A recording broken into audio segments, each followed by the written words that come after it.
Exchange പ്രവാസ ലോകത്തിലേക്ക് എല്ലാ മാന്യ പ്രേക്ഷകർക്കും സ്വാഗതം. പതിവ് പോലെ ഒരു പ്രവാസി ഭാരത ദിവസം കൂടി കടന്നുപോയി. ജനുവരി 9 പകരം ജനുവരി 21 വാരണാസിയിൽ കുംഭമേളയോടനുബന്ധിച്ചായിരുന്നു ആഘോഷം. മഹാത്മാഗാന്ധി സൗത്ത് ആഫ്രിക്കയിൽ നിന്ന് ഭാരതത്തിലെത്തിയ ആ ദിനം ഗാന്ധിജി പ്രവാസിയായിരുന്നു എന്ന് ഓർക്കാനുള്ള ഒരു അവസരമായിരുന്നു ജനുവരി 9. അത് മാറ്റിമറിച്ച് കുംഭമേളയുടെയും റിപ്പബ്ലിക് ഡേയുടെയും ആഘോഷത്തിൽ പ്രവാസികളുടെ ദിനം അട്ടിമറിച്ചതിന് കാലം മാപ്പ് കൊടുക്കില്ല എന്ന് ഓർമ്മിപ്പിച്ചുകൊണ്ട് ഈ ആഴ്ചയിലെ UAE എക്സ്ചേഞ്ച് പ്രവാസ ലോകം ഇവിടെ ആരംഭിക്കുന്നു. ഒരിക്കൽ കൂടി എല്ലാ മാന്യ പ്രേക്ഷകർക്കും പ്രവാസ ലോകത്തിന്റെ ഈ എപ്പിസോഡിലേക്ക് സ്വാഗതം.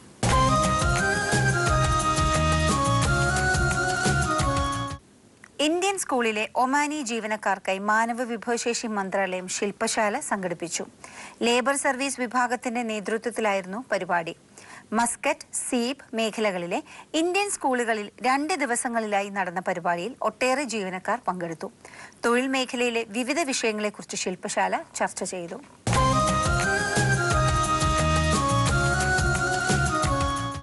സിവിൽ സർവീസ് കമ്മീഷന്റെ നിർദ്ദേശമനുസരിച്ച് കുവൈറ്റ് നിയമ മന്ത്രാലയത്തിൽ ജോലി ചെയ്യുന്ന 581 വിദേശികളുമായുള്ള കരാർ റദ്ദാക്കുന്നു. പകരം സ്വദേശികളെ നിയമിക്കുവാനുള്ള മന്ത്രാലയത്തിന്റെ ആവശ്യം കമ്മീഷൻ അംഗീകരിച്ചു. സ്വദേശീവൽക്കരണം കൂടുതൽ വേഗത്തിലാക്കാനുള്ള നടപടികളുടെ ഭാഗമായിട്ടാണ് ഇത്. ഭരണനിർവഹണ വിഭാഗത്തിൽ ടൈപ്പിസ്റ്റ് ഉൾപ്പെടെയുള്ള തസ്തികകളിൽ ജോലി ചെയ്യുന്ന വിദേശികളെയാണ് പിരിച്ചുവിടുന്നത്. എന്നാൽ ഈ വിഭാഗത്തിലേക്ക് വിദേശ തൊഴിലാളികളെ നൽകുന്ന സ്വകാര്യ കമ്പനിയുമായുള്ള കരാർ റദ്ദാക്കില്ല.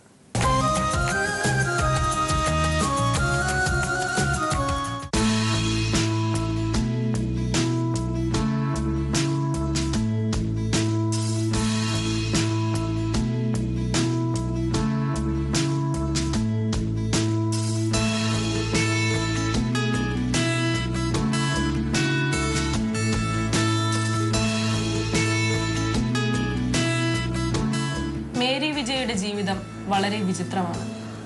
25 വർഷത്തെ ദാമ്പത്യ ജീവിതത്തിനൊടുവിൽ ഒറ്റപ്പെട്ട് ആരോരുമില്ലാതെ പള്ളിവക വീട്ടിൽ താമസിച്ചു വരികയാണ് മേരി വിജയ.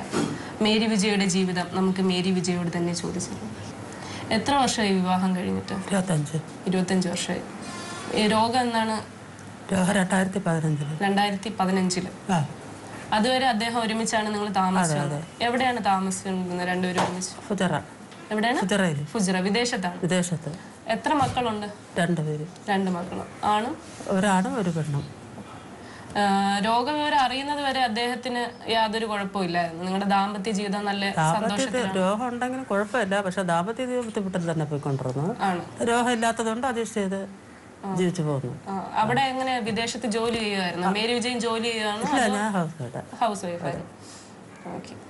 ഇപ്പം ഇന്ന് ചികിത്സ കഴിഞ്ഞിട്ട് ഇന്ന് രാവിലെ എത്തിയതേ ഉള്ളൂ? ഇന്നലെ രാത്രി. എവിടെയാണ് ചികിത്സ ചെയ്യുന്നത്? മെഡിക്കൽ കോളേജിൽ. ഒരു മാസം എത്ര രൂപ വേണ്ടി വരും ചികിത്സ ചെലവ്? ഇപ്പൊ മരുന്നിന് മാത്രം തന്നെ 4500 രൂപ ഗുളിക മേടിക്കുന്നുണ്ട് ഒരു ദിവസം. അതെ. പിന്നെ ഇഞ്ചക്ഷൻ ഉണ്ട്.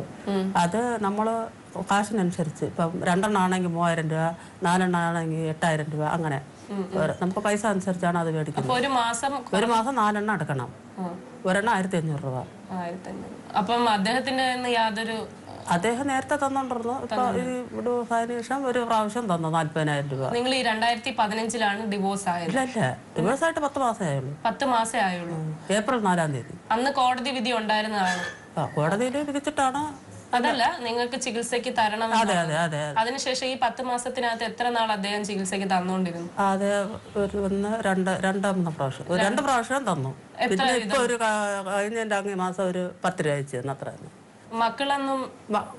മോനെ അദ്ദേഹത്തിന്റെ കൂടെ നിൽക്കുന്നത്. മോനെ കുറിച്ച്? മോള് ഒരു സാഹചര്യത്തിൽ അവള് പോയി വേറെ കല്യാണം കഴിച്ചു. അതും ഒരു കഥയാണ്. മോളുടെ ഒരു കഥയാണ്. മോനും അദ്ദേഹത്തിന്റെ അവിടെ നിന്ന് നാട് വിട്ടൊക്കെ അവിടെ വെച്ച് പോയി, പിന്നെ തിരിച്ചൊക്കെ വന്ന്, അങ്ങനെ മോനെ ഭീഷണിപ്പെടുത്തിയാണ് എന്റെ അടുത്ത് ഡിവോഴ്സ് വാങ്ങിയത്. മക്കളാരും ഇപ്പൊ വിളിക്കത്തില്ല? മോള് വിളിക്കും, പക്ഷെ മോള് അവളെ ഇഷ്ടത്തിന് പോയത് കൊണ്ട് ഞങ്ങളായിട്ട് അങ്ങോട്ട് വരാറ് പോറില്ല. അപ്പൊ ഇനിയിപ്പോ അവളടുത്ത് തന്നെ ഇനിയിപ്പോ എനിക്ക് പോകേണ്ടി വരും ലാസ്റ്റ് ഘട്ടത്തില്. കാരണം ആരും ഇല്ല ഇനി നോക്കാൻ. അപ്പൊ എനിക്ക് മരുന്നിനുള്ള കാശെങ്കിലും അദ്ദേഹം തരണ്ടേ.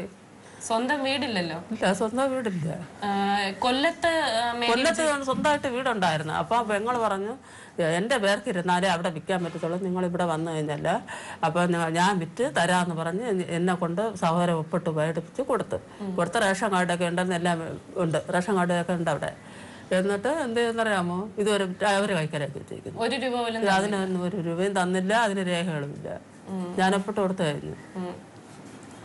അപ്പൊ ചികിത്സക്ക് എന്നിട്ട് സഹോദരൻ പോയപ്പോഴും അവരൊക്കെ പറഞ്ഞ് നോക്കിക്കൊള്ളാന്ന് പറഞ്ഞിട്ട് ആരും നോക്കുന്നില്ല. ഗവൺമെന്റിന്റെ ചികിത്സാ കാർഡോ ഒന്നുമില്ല. അതാണ് പറ്റിയത്. അതെ, ഇത് ചികിത്സാ കാർഡോ എല്ലാം സ്വന്തമായിട്ടാണ് പൈസ. കാലൊക്കെ ഇങ്ങനെ ഇരുന്നു. ഇപ്പം ഡയാലിസിസ് ചെയ്താണ് ഇപ്പൊ ഇത്തിരി കുറഞ്ഞത്. അപ്പൊ പൈസയും കിട്ടിയാലേ നമുക്ക് ആളെങ്കിലും വെച്ച് ചെയ്യാൻ പറ്റുള്ളൂ. ഇപ്പൊ 35,000 രൂപ തരാന്നാണ് പറഞ്ഞത് കോടതിയിലെ. ഇപ്പൊ 2-3 മാസമായിട്ട് തരുന്നില്ല. 2 മാസമല്ല, 8 മാസമായി. 2 മാസമേ തന്നുള്ളൂ. ഇതിനു മുന്നേ 10,000 രൂപ തന്നു. അത് ഇടയ്ക്ക് എപ്പോഴോ തന്നു. അത് ബുക്ക് നോക്കിയാലേ അറിയാൻ പറ്റും ഏത് മാസം എന്നൊക്കെയാണ്. മേരി വിജയൻ പിന്നെ ആരൊക്കെയൊക്കെ തന്നാണ് മരുന്നൊക്കെ മേടിക്കുന്നത്. പുറമേ നിന്നുള്ള ആളുകൾ സഹായിക്കും. ഇപ്പൊ അങ്ങനെ കടം വാങ്ങിച്ചാണ് ഇപ്പൊ ഹോസ്പിറ്റലിലൊക്കെ കൊണ്ടുപോയിരിക്കുന്നത്. ഇദ്ദേഹത്തിന് വാങ്ങി വേണം കൊടുക്കാൻ. മേരി വളരെ കഷ്ടപ്പെടുകയാണ്. ഒരു നേരത്തെ ആഹാരത്തിനോ മരുന്നിനോ നിവർത്തിയില്ലാതെ വളരെ പ്രയാസപ്പെടുകയാണ്. കൂടുതലാകുമ്പം അയൽവക്കക്കാരെല്ലാവരും കൂടെ ചേർന്നാണ് ആശുപത്രിയിൽ കൊണ്ടുപോകുന്നത്, എടുക്കുന്നത്. അയൽവക്കത്തുള്ളവർ എന്നെ ഒരു നേരത്തെ ആഹാരം കൊടുക്കുകയും ചെയ്യുന്നതാണ്. മരുന്നിന് വളരെ പ്രയാസപ്പെടുകയാണ്. മേരിക്ക് 2 കിഡ്നി അടിച്ചു പോയിട്ടുണ്ട്, വാൾവ് തകരാറുണ്ട്, പ്രഷറിൻ്റെ അസുഖമുണ്ട്, ഷുഗറിൻ്റെ അസുഖമുണ്ട്. എല്ലാം കൊണ്ടും അത് വളരെ കഷ്ടപ്പെടുകയാണ്. അതിൻ്റെ ജീവിതം ഭയങ്കര ശോചനീയം. ഭർത്താവ് പൈസയൊന്നും അയച്ചു കൊടുക്കുന്നില്ല. ഒരു മകനുള്ളത് ഭർത്താവിൻ്റെ കൂടെയാണ്. അങ്ങനെ നിത്യവൃത്തിക്ക് നിവർത്തിയില്ലാതെ കഴിയാണ്. അത് പള്ളിപ്പുരയുടെ ആയതുകൊണ്ട് ഈ വീട്ടിൽ വാടക കൊടുക്കാതെ കിടക്കാം, ആ ഒരു ഇതേ ഉള്ളൂ.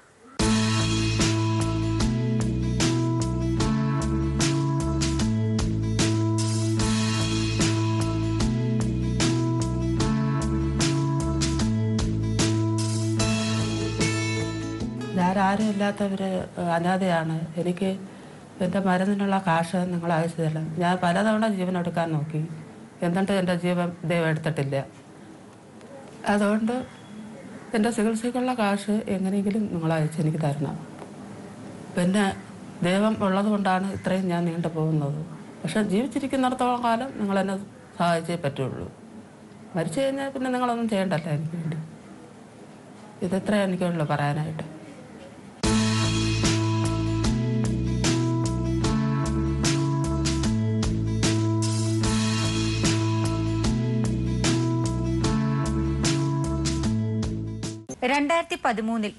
UAE ദുബായിൽ ഹോട്ടൽ ഷെഫ് ജോലിക്കായി പോയ മകൻ ജയേഷിനെ തേടിയാണ് ഇന്ന് ജയേഷിന്റെ മാതാപിതാക്കൾ ഇവിടെ പ്രവാസ ലോകത്തിലെത്തിയിരിക്കുന്നത്. കഴിഞ്ഞ 10 മാസമായി ജയേഷിന്റെ യാതൊരു വിവരവും തന്നെ ഈ അമ്മയ്ക്കും അച്ഛനും ലഭിച്ചിട്ടില്ല. തന്റെ മകൻ എന്ത് സംഭവിച്ചു എന്നറിയാത്ത വിഷമത്തിലാണ് ഇവർ. ചോദിച്ചറിയാം ഇവരോട് തന്നെ കൂടുതൽ ഡീറ്റെയിൽസ് ജയേഷിനെ കുറിച്ച്. ജയേഷ് പോയിട്ട് എത്ര വർഷമായി? ഇപ്പോൾ നാട്ടിൽ വന്നിട്ട് 5 മാസമായി. പോയിട്ട് എത്ര നാളായി? മൊത്തത്തിൽ പോയിട്ട് ഇപ്പൊ എത്ര നാളായി? മൊത്തത്തിൽ 5 വർഷമായി സാർ. പഠിച്ചണ്ട? SLC പഠിച്ചായിരുന്നു. എന്ത് ജോലിക്കാ പോയെ? ഹോട്ടൽ ജോലി കയറിയതാണ്. എന്ത് ജോലി? ഹോട്ടൽ വെയിറ്റർ ആയിട്ടാണ് തോന്നുന്നു, അങ്ങനെ പറഞ്ഞിരിക്കുന്നത്. ഷെഫ് എന്നാ പറഞ്ഞിരിക്കുന്നത്. അതിനെടുക്കുന്ന നാട്ടിൽ കുക്കാണ്. അതിനെടുക്കുന്ന നാട്ടിൽ വന്നായിരുന്നു. ഷെഫാണെങ്കിൽ നല്ല ശമ്പളം ഉണ്ടാവും.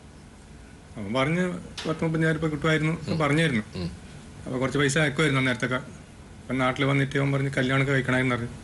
ഞങ്ങൾ തീരുമാനിച്ചൊരു കല്യാണം കഴിച്ചു കൊടുത്തു, നല്ല രീതിയിൽ ജീവിക്കട്ടെ അറിഞ്ഞിട്ട്. കല്യാണം കഴിച്ച് കുറച്ച് നാൾ നാട്ടിലുണ്ടായിരുന്നു. അതിനിടെ ഞാനൊന്നും കൂടി പോയിട്ട് വരുന്ന വെച്ചാൽ അന്ന് പോയിട്ട് വന്നതാണ്. അതിനുശേഷം അവൻ്റെ ഭാര്യയായിട്ട് കോണ്ടാക്ട് ഇല്ലാത്തതുകൊണ്ട് അവൾ വീട്ടിൽ പോയി താമസം തുടങ്ങി. ഞങ്ങൾ വിളിക്കാതെ 4-5 മാസമായി. ഞങ്ങൾക്ക് അവനെ കാണാത്ത ബേജാറ് നല്ലോണമുണ്ട്.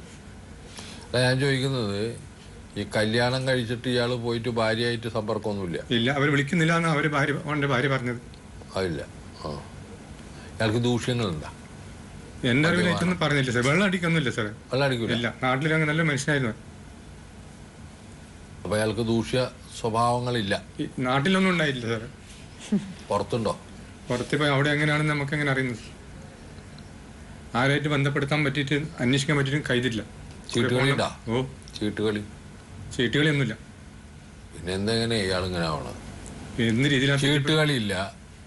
നാട്ടിലൊന്നും ഇല്ലാത്ത പ്രശ്നങ്ങൾ. മദ്യപാനല്ല, വേറെ തരത്തിലുള്ള ദൂഷ്യ സ്വഭാവങ്ങളില്ല.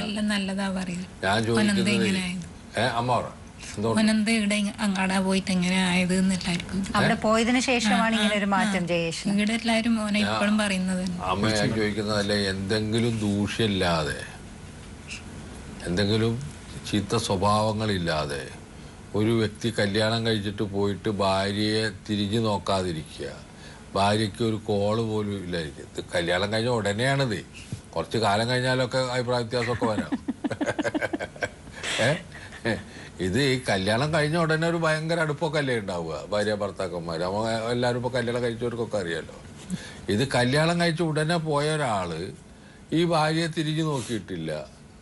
അവരിപ്പോ എവിടെയാ? ആ ഭാര്യ ഇപ്പൊ എവിടെയാ? അവര് ഒഴിഞ്ഞുപോയാ? ഒഴിഞ്ഞുപോയി. അവര് പറഞ്ഞവനെ കാണാത്തതുകൊണ്ട് ഞങ്ങള് സ്വമേധ ജയേഷിനെ പിരിയാൻ തയ്യാറാണ്. ഡൈവേഴ്സ് ചെയ്തു. അതന്നെ അവര് നല്ല കുട്ടി കൊടുത്തായിരുന്നു.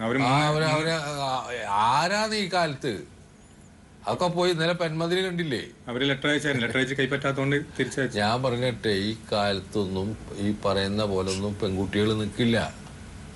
നമ്മൾ വെറുതെ കിടന്നിട്ട് ബഹളം വെച്ചിട്ടൊന്നും കാര്യമില്ല. അവർക്കും ബോധം വന്ന് കല്യാണം കഴിക്കുക, പോവുക, അതിനൊരു ഇതാക്കുക. പണ്ടൊക്കെ നമ്മൾ ഈ പുരുഷന്മാരുടെ ഒക്കെ ആധിപത്യമുള്ള ഒരു കുടുംബങ്ങളിലാണ് എല്ലാ മനുഷ്യരും എല്ലാ സമൂഹങ്ങളിലും ജീവിച്ചത്. അപ്പം അവരൊന്നും കുറ്റം പറയാൻ പറ്റില്ല. എന്ത് പറയാൻ പറ്റുക? നിങ്ങളെ മകളാണ് സമ്മതിക്കുമോ? നിങ്ങൾ സമ്മതിക്കും? ഇല്ലല്ല, ഞാൻ സമ്മതിക്കില്ല. അപ്പോൾ നിങ്ങളുടെ മകന് കാതലായിട്ടുള്ള എന്തോ പ്രശ്നമുണ്ട്, ഉറപ്പല്ലേ? വീട്ടിലേക്ക് കാശ് അയക്കുന്നില്ല, ഒരു വിവരവും ഇല്ല എന്ന് പറയുമ്പോൾ എന്തോ പ്രശ്നമല്ലേ? ആ പ്രശ്നം എന്താണെന്ന് നിങ്ങളൊന്ന് അന്വേഷിക്കണം. ആരെങ്കിലും ഉണ്ടാവുമല്ലോ അവിടെ. ആ പ്രശ്നം എന്തെങ്കിലും പ്രശ്നമാണെന്നുള്ളത് നമുക്ക് ഉറപ്പാണ്. നിങ്ങൾക്ക് ഉറപ്പുള്ള പോലെയല്ല, എനിക്ക് ഉറപ്പായിട്ട് അറിയാം. ഈ 3 പ്രശ്നങ്ങളിലൊരു പ്രശ്നം അയാൾക്കുണ്ട്. മനസ്സിലായ? അല്ലാണ്ട് നിങ്ങളെ നോക്കാതിരിക്കുമോ? നിങ്ങളെ നോക്കാതിരിക്കില്ല, ഭാര്യയെ തിരിഞ്ഞു നോക്കാതിരിക്കില്ല. അപ്പൊ അങ്ങനെ എന്തോ കാതലായ ഒരു പ്രശ്നം അയാൾക്കുണ്ട്.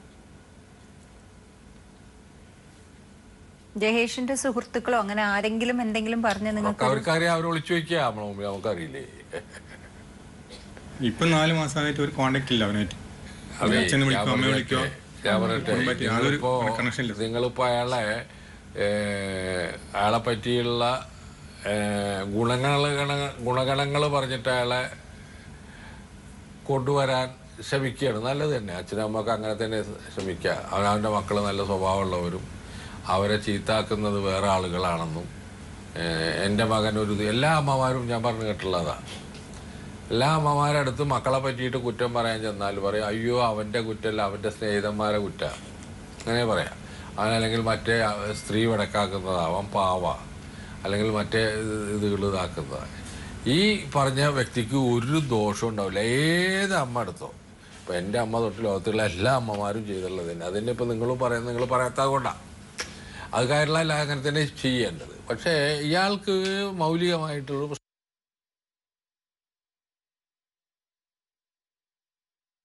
അദ്ദേഹത്തിൻ്റെ സ്നേഹിതന്മാർക്കറിയാവും. അപ്പോൾ ഒന്നുകിൽ അതായിട്ട് അങ്ങനെ ആയിട്ട് ജീവിക്കുക അയാൾ. ഒരു പ്രശ്നം ഒഴിവായി കിട്ടി. ഇനി നിങ്ങളേ ഉള്ളൂ അയാൾക്ക് പ്രശ്നം. അച്ഛനും അമ്മയല്ലോ ഇനി ഇപ്പോൾ അയാൾക്കുള്ള ഏക പ്രശ്നം. ഭാര്യ ഒഴിവായി പോയി, ആ കുട്ടി വേറെ കല്യാണം കഴിച്ചു പോകും, നല്ലത്. പക്ഷെ നിങ്ങളുമായിട്ടുള്ള ബന്ധം നിങ്ങൾക്ക് എന്തെങ്കിലും കിട്ടുകയോ അല്ലെങ്കിൽ സഹായങ്ങൾ ഉണ്ടാവുകയോ, മക്കളാവുമ്പോൾ സ്വാഭാവികമായിട്ട് അച്ഛനും അമ്മയ്ക്കും ആവലാതികളുണ്ടാവും. ഏത് കാലത്തും മക്കളെക്കുറിച്ച് ആവലാതിപ്പെടുന്ന അമ്മമാരും അച്ഛന്മാരുമാണ് നമ്മളവിടെ ഉള്ളത്. അവർക്ക് മക്കളായ അവരെ കുറിച്ചായിരിക്കും അവലാതി. അങ്ങനെ ഏത് കാലത്തും അവലാതിയും ആയിട്ട് കഴിയുന്ന ആളുകളാണ് നമ്മളെ നാട്ടിലെ ഏത് കാലത്തുള്ളത്. കുടുംബം അത്ര സുദൃഢമാണ് ഇന്ത്യ മഹാരാജ്യത്ത്, പ്രത്യേകിച്ച് നമ്മളുടെ മലയാളി സമൂഹങ്ങളിലും ഇന്ത്യൻ സമൂഹങ്ങളിലൊക്കെ. അപ്പോൾ അങ്ങനെയുള്ള ഒരു സമൂഹത്തിൽ സ്വാഭാവികമായിട്ടും നമ്മൾ ഇപ്പോഴും നിങ്ങൾ വരാൻ കാരണം നിങ്ങളെ മകൻ തന്നെയാണ്. മനസ്സിലായില്ലേ? അമ്മ കരയുന്ന എന്താ മകനെ കുറിച്ചുള്ള ആലോചനകളിലാണ് കരയുന്നത്. എങ്ങനെ വളർത്തിയതാണെന്ന് നമുക്കൊക്കെ അറിയാവും. ഒരമ്മ ഒരു മകനെ എങ്ങനെയാണ് വളർത്തുന്നതെന്ന് ഒരാളും പറഞ്ഞു കൊടുക്കേണ്ട കാര്യമല്ല. ജയേഷിൻ്റെ കാര്യങ്ങൾ അറിയുന്നതായി. അപ്പോൾ ഇതിൽ പ്രവാസലോകം പ്രവർത്തകരോട് ദുബായിലാണ് ദുബായിൽ ആളെ കണ്ടുപിടിക്കാനൊന്നും ഒരു പണിയില്ല. അദ്ദേഹത്തിൻ്റെ ഫോൺ നമ്പറുണ്ട്, പോയാൽ കാണും. പക്ഷേ ജയേഷാണ് മാറേണ്ടത്. ഇതിൽ ജയേഷ് മാറിയേ തീരൂ. ജയേഷ് ഒരു തീരുമാനം എടുക്കണം. ഒരു അരാജക ജീവിതം നയിക്കാനാണോ ആഗ്രഹിക്കുന്നത്, അഥവാ കുടുംബവുമായി ബന്ധപ്പെട്ട സ്നേഹപൂർവമായിട്ടുള്ള ഒരു ജീവിതത്തിനെയാണോ ആഗ്രഹിക്കുന്നത്? അച്ഛനും അമ്മയും ബഹുമാനിച്ചുകൊണ്ട്, അവരെ സ്നേഹിച്ചുകൊണ്ട്, അവരുടെ ആവശ്യങ്ങൾ നിറവേറ്റിക്കൊണ്ട് ഉള്ള ഒരു ജീവിതത്തെയാണോ ജയേഷ് ആഗ്രഹിക്കുന്നത്? ഈ ഒരു തീരുമാനം മാത്രമാണ്. ഇതാണ് നമ്മളെ പ്രവർത്തകരെ അദ്ദേഹത്തോട് ചോദിക്കേണ്ടതും അദ്ദേഹത്തെ നാട്ടിൽ കൊണ്ടുവരാൻ ശ്രമിക്കേണ്ടതിൻ്റെ ആകത്തുകയായിട്ട് എനിക്ക് തോന്നിയിട്ടില്ല. വല്ലാതെ സമയം കളയാനുള്ള ഒരു കാര്യമല്ല ജയേഷിൻ്റെ എന്നാണ് എനിക്ക് തോന്നുന്നത്. ഇതൊരു വ്യക്തി തീരുമാനിച്ചാൽ, സാമാന്യ വിദ്യാഭ്യാസമുള്ള, തരക്കേടില്ലാത്ത ശമ്പളം പറ്റുന്ന ഒരു ജോലി, എപ്പോഴും കിട്ടാവുന്ന ഒരു ജോലിയുള്ള ഒരാൾ ഇങ്ങനെ കുടുംബം ഉപേക്ഷിക്കുന്നത് നല്ലതല്ല എന്നാണ്.